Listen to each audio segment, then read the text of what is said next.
The Huffington Post has an article that came out regarding a study that confirms that driving games, they use Mario Kart as an example, actually do improve your driving skills. They refer to them as visuomotor, that's one word, visuomotor control, by the researchers of this study, and they did confirm that it increases your skills. They Let's get into some of these details. And this is the article from Huffington Post. Action-based video games, for example, force the gamer to respond to visual cues. Think driving-centric games like Mario Kart or first-person shooter games such as Unreal Tournament, so old. Anyway, non-action games, on the other hand, include those like Sims 2 and Roller Coaster Tycoon, where the gamer is responsible for directing the action. In one experience, subjects with no action-based video game experience were asked to play Mario Kart or a first-person shooter game. After 10 one-hour sessions, their visuomotor, I'm never going to get used to saying that, control skills showed significant improvement. By comparison, those that played non-action video games saw no improvement after the same amount of game time, leading researchers to argue that action-based games actually teach and enhance visuomotor control skills over time. And they said that they go on further to say that if you basically play even as little as 5 hours a week, that's enough to have a significant impact on your driving skills. And you know what? This is not a secret to me at all. So one of the first games, I've never really been a huge fan of racing games. I love me some Crash Team Racing. If you're going to bring up a kart game, I've never even been into Mario Kart, though. It's interesting, though, because they say Mario Kart, which has very unrealistic physics to it. It's a very arcadey feel. So actually one of the first games I bought for my PlayStation was Twisted Metal 2. It's a car combat game. Also with a very arcadey feel, like physics. What physics in that game? But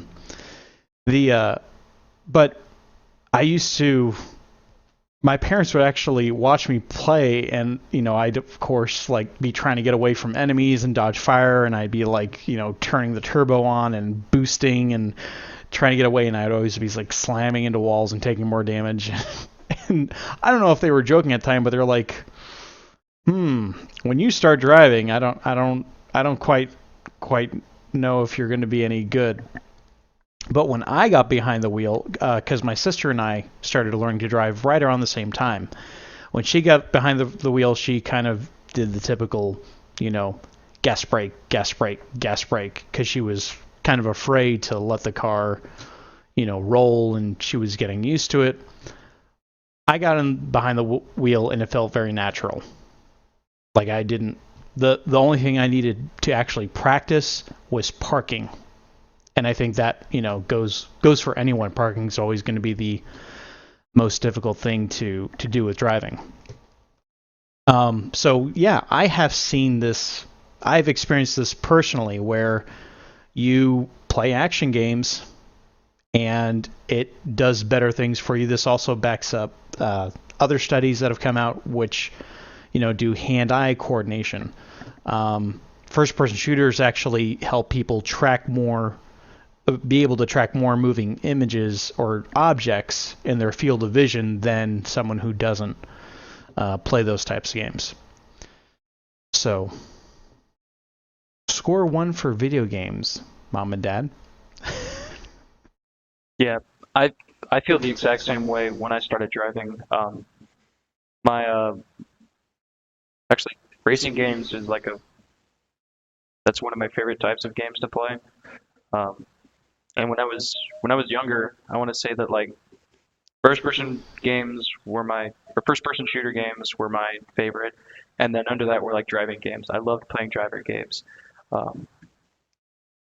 And some things that I would love to do, and some of them, like the ones that had more free roam, I would actually like to pretend that I was driving a real car in a city with actual laws and like things. Like you had to go a certain speed limit, you had to like park. I actually practiced parking in. I had I got Grand Theft Auto 4 I knew it mostly. was going to be Grand Theft Auto. I, I I really didn't play the story hardly at all. I Does think, anyone play the story in that game? yeah, actually, I know a few people that like love stories Every for Grand single Theft. person that I've heard that loves Grand Theft Auto is they can't wait until they can just get through that opening mission and then just go do whatever. Oh, the open world multiplayer is by far the best thing about that game, and that's literally all I got the game for. If like anybody was wondering, I'm not into like stuff like that, but I love free roaming sandbox games that let you just do whatever you want, and that's one of the largest driving open world games that you can play. Yeah. Um, and then of course, like when the Crew came out for Xbox One, that was immediately I'm like I kind of gotten out of like racing games. Like they're still fun games to me, but they're not like my favorite type of games to play anymore.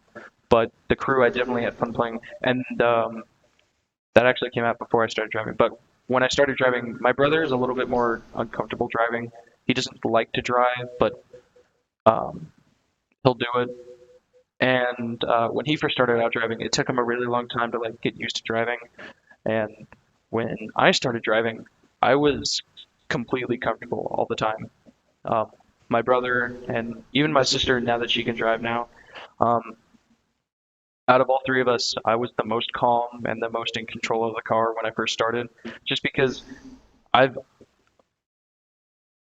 I've I waited for such a long time to be able to drive, and when I was finally able to, I was like, oh my gosh, this is such a cool thing. I'm finally like an adult, kind of, even though I wasn't even sort of an adult. But driving just became something that was just even now driving feels comfortable, and I think the last thing I was talking about was like surprise, just things happening while driving. Like you're just driving and someone's about to merge into your lane and they don't check and they're about to hit you. Like a lot of people freak out once that stuff happens. Um, Also, a lot of people get angry while driving. Like I didn't understand road rage until like I started driving with other people and I started beginning to drive. Like I I actually don't get angry while driving. I very easily get angered while driving. I'm like, it surprises me, and my mom was also really surprised because I probably don't seem like it. I can get extremely angry very fast. Like just weird things will just set me off, and it's bad. Like I have I have a few anger problems, but when it comes to driving, like driving is just such a relaxing therapeutic thing for me that even when things happen that like we'll be driving and then like something happens and my mom will be like, "Why aren't you honking? Why aren't you doing?" I was like, "I just want to drive, you know? Just gotta flow." Gotta And just be chill, man. yeah, and it seems like a lot of people that I know that started like driving around the same time I did, they have the weirdest reactions and really bad reactions towards things that just happen all of a sudden. Like if someone's about to like merge into me, I will if there's like a little bit more room over, I'll like move over and I'll beep just to let them know that I exist. Mhm. I won't like hold on it while like telling them they're number one. Yeah, we live in a big city. I mean, the larger the city, the more traffic you have to deal with, and people being in more of a hurry, and so that really comes in handy. And I mean, I've been trying to convince my parents, my dad especially, that like, hey, video games are not a total complete waste of time. And even those slower pace games, puzzle pace games, while they may not do much for hand-eye coordination, I do think that they're, you know, they help with the strategic and thought process part of your brain. Yeah. But with me, it was just like being able to, or since I was 5, I've been playing video games and like just controlling something else beyond my own, you know, appendages and body parts came very natural when it came to driving for me. And I think that's just how it works out when you get used to doing that on a daily basis.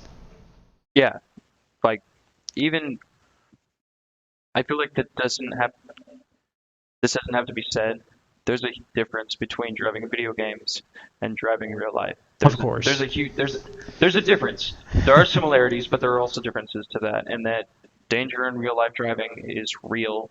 And people who are just relaxed to that, that doesn't mean that they think that they're in a video game. It just means that they're used to things, and when something pops up, they know how to handle it, so they're just calm. Like, Yeah, there's a sense of movement with driving that you don't get with a video game. I don't care if you're even in one of those motion simulation machines. It's not the same. yeah, So just from a strict control level, like you controlling something with your hands, with your feet, like I was nervous. I was like, man, kind of wish I had one of those steering wheels that are. I used to know a guy in a wheelchair, and he had his car completely fitted so that all of his controls were on a steering wheel, so he didn't have to use his feet for anything. And I was like, man, I probably would do a lot better with that. But even using pedals became supernatural. yeah. Except Not supernatural, but stick driving. I can't drive a stick. The last time I tried oddly to, enough, me neither. I've tried it, and that's a whole other animal. yeah. Unfortunately, my mom is dead set on like making me learn how to drive an automatic or a manual Manual. because she wants me to be able to drive both types of cars. The last time I tried to drive a manual, I actually got a nosebleed because I was concentrating so hard. Wow. Yeah, I had to like pull over and like the guy who was teaching me how to drive, he was laughing hysterically. I had blood dripping from my face, and I was like, I don't want to do this anymore. I don't care what you or my mom say. I'm done. Must have been quite a sight. Yeah. And also, even before this came out, like there have been studies showing that like doctors who play video games, like they're a lot calmer in surgeries, or they they just know how to like act better, and also hand-eye coordination for different things. And also, the thing you said about first-person shooter games and people being able to just like notice things in real life. Um, uh, my house has kind of been infested with spiders, and as an arachnophobe, that scares me, and I don't find that very pleasing. Um, However, since I have played so much first-person shooter games, and it makes sense now that Steven said it earlier, um, I am much more aware of my surroundings than the rest of my family members are, and we could be in the living room watching a TV show, and like I wear glasses because my eyesight's not that great. So like even like if it's through this little like the little spots where I can't see very well, I will notice something, look over, there's a spider on the wall. No one else in the room knows it. I I just know where they're at. Well, not really know, but I notice them moving more than the rest of my family, and during that, that makes a lot more sense because not just with spiders, but with a lot of other things, I'm very keen to things like changing around me, and uh, that's actually another fear of mine is not being able to know like things around me. Like I don't like not knowing what's behind me. Spatial awareness. Yes, that's a weird fear, I think, but that is like a legit fear of mine. I think that's something that more people are probably uncomfortable with than they realize. Being in a position where you're not fully aware of what's around you, or there could be something behind you that's a danger to you, but you don't know. Yeah. Yeah, we told you. Yeah, video games are good for you.